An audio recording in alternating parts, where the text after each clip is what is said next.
જય માતાજી બધાને. હવે આ પાછળ જે બધાને ફોટો દેખાતો હશે એ અનિતાબેનનો ફોટો છે અને એ પણ કેન્સર સાથે બહુ છેલ્લા સુધી લડ્યા. હમણાં 1.5 મહિનો જ થયો પ્રભુના ઘરે ગયા, પણ આજે હું મારા લીલા માસીનું બધાને ખબર હશે હમણાં જ પ્રભુના ઘરે જતા રહ્યા, એમના ત્યાં આવ્યા હતા અને આખું પરિવાર મારા વિડીયો જોવે છે.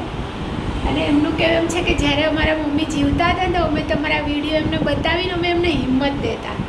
તો આ એમના દીકરી છે ઉર્મિલાબેન.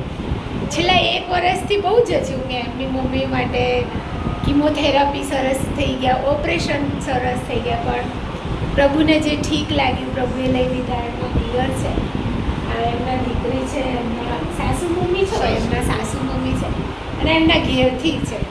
આ એક ખભો ખોયાનું દુઃખ એમને હોય એ તો એ જાણતા હોય, પણ હું બસ એમને લોકોને એટલું જ કહેવા માગું કે તમે આજે સેવા કરીને એ ઘણું છે. હવે બસ પ્રાર્થના કરજો, તમે બધાએ પ્રાર્થના કરજો કે એમને જ્યાં પણ જન્મ મળ્યો હોય ને બસ ત્યાં ખમા મજા કરે, બરાબર ને? તો આ એમનું મજાનું પરિવાર છે. એને કાલે આવશે મારા ઘરે મને મળવા સ્પેશિયલ, અને મને ઉપર નીચેથી સ્પેશિયલ ઉપર લઈને આવે, ચલો ને બેન અમારા પરિવારને મળવા. તો કંઈક આવા ઘણા પરિવાર હશે મારે પણ કહેવું છે કે સુરેખાબેનના વિડીયો આ સમાજ માટે બહુ ઇન્સ્પાયર્ડ છે. કારણ કે સમાજના જે અમુક લોકો જે જોઈ રહ્યા છે કે એક સ્ત્રી થઈને કેન્સર જોડે ઝઝૂમી રહ્યા છે, છતાં પણ ક્યારે દુઃખી હૃદય વિડીયા જોયા જ નથી અમે એમના. હંમેશા હસતા મોઢે જ હોય. એટલે ભગવાન આવી હસી એમની હંમેશા બરકરાર રાખે અને એમનું હેલ્થ 100% અથવા ઈશ્વરને પ્રાપ્ત.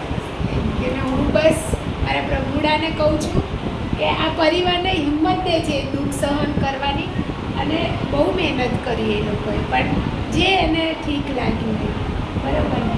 બાકી બધાને જય માતાજી. અને તમે તમારે તો છે ને વધારે હિંમત રાખવાની, કારણ કે હવે પપ્પાને સાચવવાના છે ને તમારે. ચલો જય માતાજી બધાને.